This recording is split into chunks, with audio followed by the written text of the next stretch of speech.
Tonight, Boston, from the jump, I felt they played harder.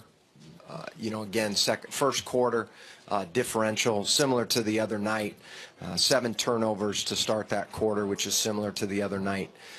But they, loose balls, little things, even offensive rebounds early in the game as well. The little things were problems, and a lot of that added up throughout the entire game. So regroup, and we'll head back home for Game 3. Coach, just a lot of the same problems as Game 1, as you mentioned, and a lot of them have to do with the urgency and intensity level. And obviously it's something that you guys have talked about for the past couple of days. How hard is it to feel like maybe the message is falling on deaf ears? No, I don't think it's falling on deaf ears. I think what's important is that every guy, what we've talked about is you got to be ready to play. We tried multiple different options today in terms of big lineups, small lineups, different guys that hadn't gotten opportunities. Some guys showed some things, others did not. But it's in a series, you have to, and in the postseason, you have to be ready to play right when you step on the floor. This isn't a get comfortable, find my rhythm. No, your rhythm has to start before you enter the game. Nick Friedel, ESPN. Why do you think Jabari continues to struggle so much in this series? Well, there's a lot of things that we'll have to go back and look at on the film. But he's another one of those guys. He's one of those guys that we need to pick up what he needs to do on the floor. He's got to be assertive. But when we say that, a lot of times people will think, oh, that's offensive. He's got to look for his shot. And no, we need everybody to be out there to guard, to defend, keep the ball in front of him, we have to be able to fight through screens. Can't get confused on screens, like one guy cut back door, one guy miss him, freeze, then the guy comes up for a wide open 3. So, Jabari is one of those guys, but all our guys have to be ready to go out and defend and play at a higher level than we did tonight. Coach Bob Schron, the Citizen, over here. How you doing? Was it their defensive intensity? I know you talked a lot about 50-50 balls, but was it that, and were they doing anything different against Chris tonight? Actually, I would say, we shot a good percentage. Again, the 7 turnovers to start the game set a bad tone. Go down 11 to start the game, end up with only 15. But they end up with 13 more shots than us. And a lot of it is, again, there's plays in the first quarter and throughout the game where they're diving on the floor. And it's all the way through. We've got to get that all the way through. There's no wiggle room here. We need to come out with more of a sense of urgency right from the beginning of the game and impose our will on the game. Coach Steve Bulpett, Boston Herald. Is there anything that Jaylen Brown's been doing specifically, or is it just more that he's finding the openings that are created? Well, there's a lot of, they're putting him in, he's playing hard, hustling, coming off of screens, he's cutting hard. In particular, one of the plays that, like I just mentioned, he's the guy cutting back door that sets up a shot for another guy. But they've got a lot of guys playing well right now. And, we've got a few, and we're going to have to respond and play a heck of a lot better. But, you go up and down their list. They got multiple guys in double figures. Again, shot the 3 ball well, 40+%. And we're going to have to defend that better. He was one of the guys, obviously, that shot quite a few and made quite a few. So give them credit, but we have to play better. Joe, Mike Petralia, CLNS Media. Do you get the sense at all that Giannis is taking too much on his shoulders, or he's being asked to do too much? Guys are watching him. I think there's possessions, where we as a team will either dribble too much or not get our proper spacing and not move the ball as well as we need to. But there are sets where we actually get him in position where we do want him to try to attack off the dribble, try to, get the defense to collapse, which they're going to do most of the night anyways, and then be able to kick out. I think there were quite a few possessions tonight where we weren't spaced the way we needed to be spaced. And when I say that, utilizing the corners, getting there, and then making sure we stayed there instead of either creeping in towards the basket or moving up out of the corner. I think the biggest thing for us is we want, like I said earlier, we want to be aggressive and assertive with how we play, but we also have to make sure we get to the right spots on the floor. Overall, I thought he played a good game, but as a team, we and he need to be a lot better. Coach Taylor Snow, Celtics.com. Boston just turned the ball over a handful of times all game.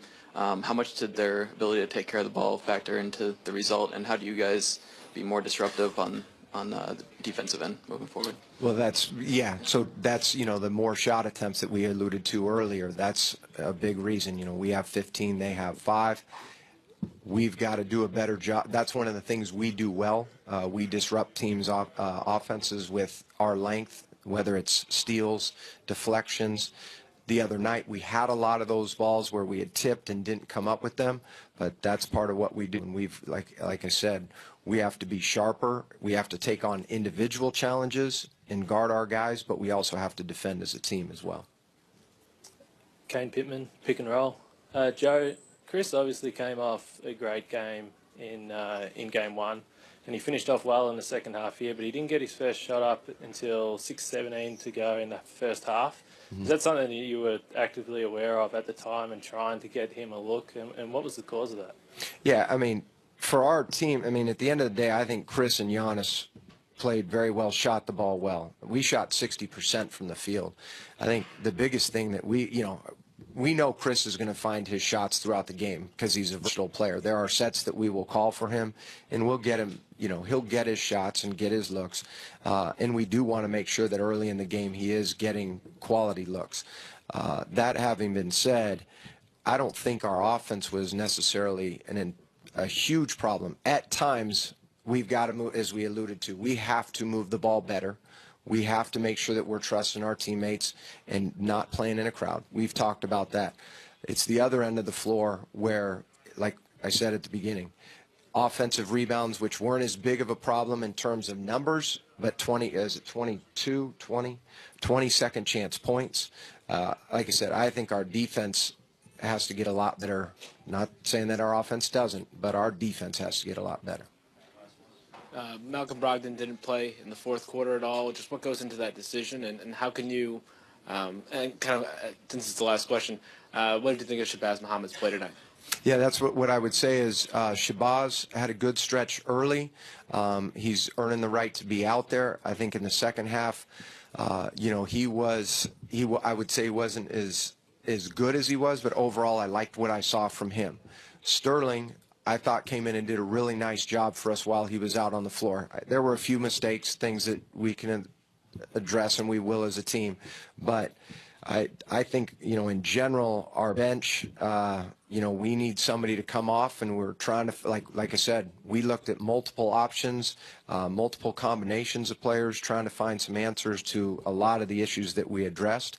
And, I think a guy like Malcolm has to be ready to go, and I know that he will be. Well, that leads us seamlessly into our Twitter question from Aaron.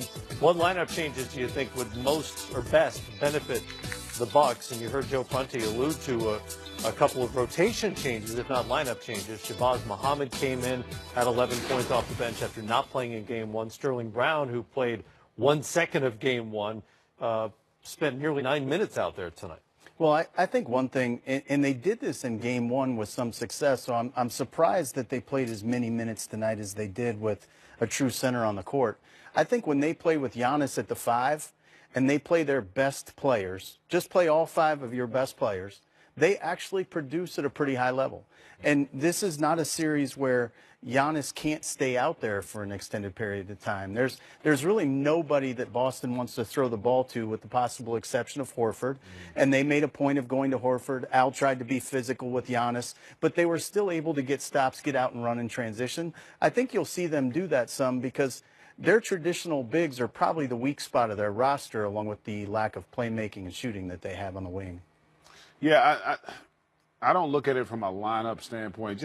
Again, I go back to the mentality and the style. They have to make Boston's defense work. And that's the thing. Like, defensively, Boston's so good that if you allow them to load to the basketball, you're going to struggle. Great players are going to struggle at times against them if there's not enough ball movement, body movement, and great spacing.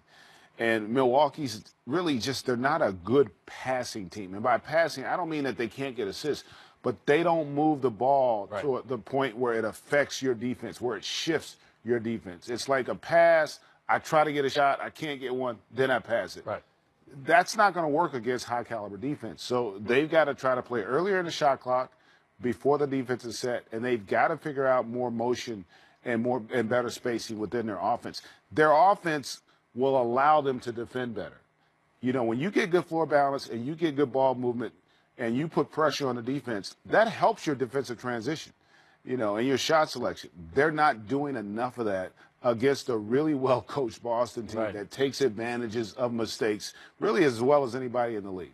Boston has converted Bucks turnovers into 48 points through 2 games. That number's got to come down for them to have any chance. Here's Brad Stevens after the Celtics, and they're up 2-0.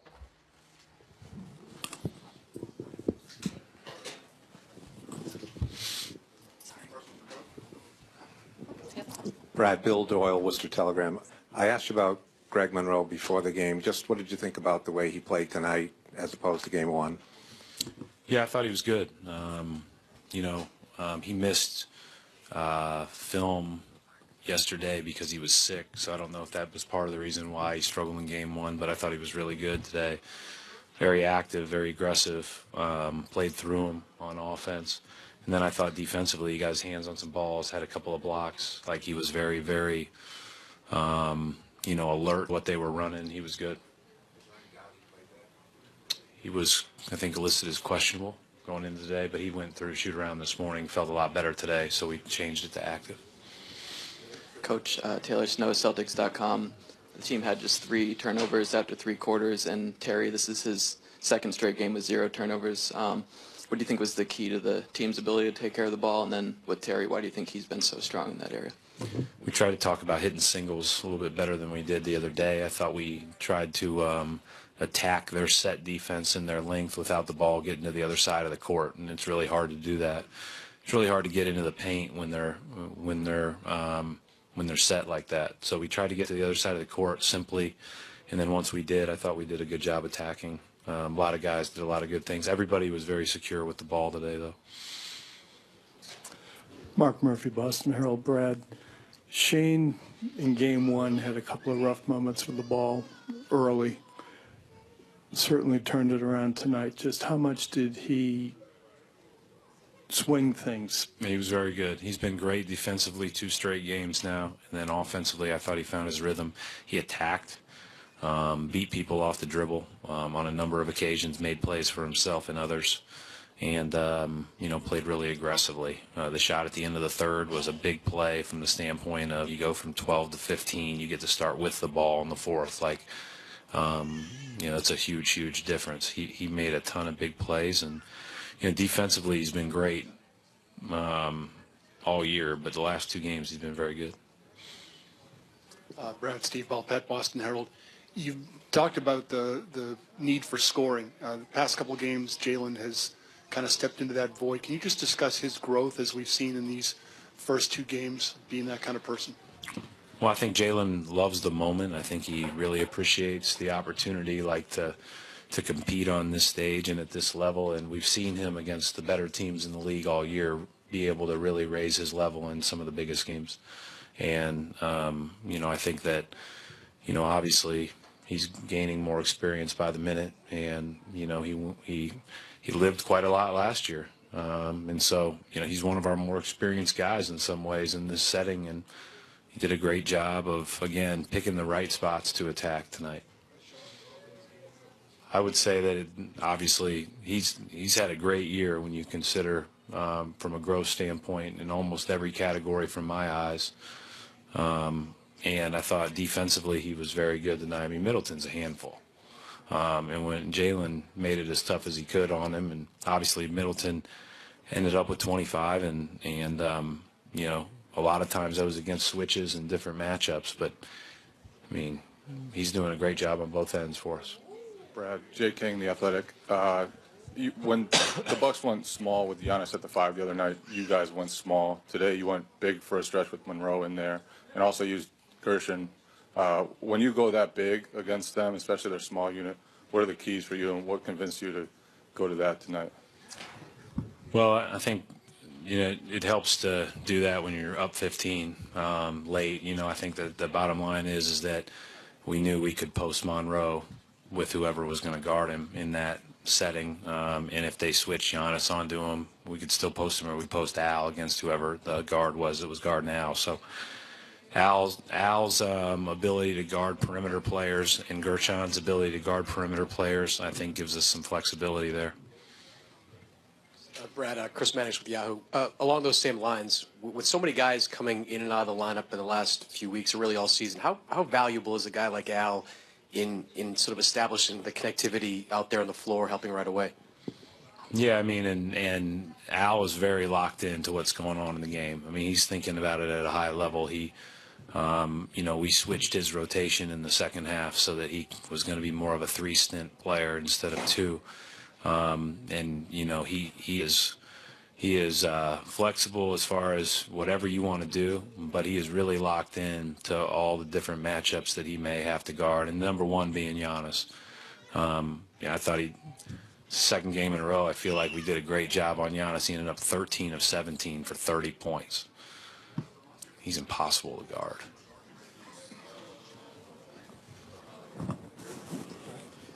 Jared Weiss, The Athletic. Going back to Jalen, he seemed to be kind of pursuing matchups where he was going to go to his move no matter how they tried to guard him. And he was going to a few moves that were maybe even out of character for him, just going to like step backs where he usually would try to attack through. Do you feel like he's right now in this moment really playing with a level of confidence that's even at like a higher level than he has this year? I think he's really, I think that's been growing as the year's gone on, and he believes in himself, and he should, and we're putting a lot of work to, to again play well at on this stage. And he obviously has some athletic ability that's extremely unique, with ability to separate, explode, as you mentioned, step back and create separation. He just, as he continues to get older and get more experience, he's just going to get better and better and better. And that's why I'm not surprised by what I would consider to be a great jump in year 2. Brad, Mike Petralia, CLNS Media. The confidence with which the team played early on from the get-go seemed pretty significant. I'm just curious, your observations in the first couple of minutes, if you noticed that high energy you guys are playing with. Yeah, we felt really good about how we guarded them the other day. We didn't feel great about our attack. We felt like we could improve offensively quite a bit from that game, and so I thought our guys were excited to play. And I thought that hopefully, we can play more possessions like we did tonight. But they were clearly very locked in on both sides of the ball, and you better be, or else you'll get beat in this setting in the playoffs. Coach Mark D'Amico, Celtics.com. A little bit different scenario for you guys right now than it was a year ago after your first 2 home games in the first round. What is the key to maintaining an edge now as you go on the road, being up 2-0 as opposed to being down 2-0? Yeah, if we don't play with an edge, we'll get beat by 30. So we better play with an edge. Better play competitive, better be tough. Can't let go of that. That's, you don't have a chance if you don't do that. That's kind of who we've been. That's why we've got very good players. We've got very versatile players. We've got very confident players. We care about the game. We care about each other. But first and foremost, we've got really competitive guys. And, if you don't compete, you're going to get beat. The game will be honest. Thanks. Celtics are competing and are winning. Jaylen Brown is thriving so far.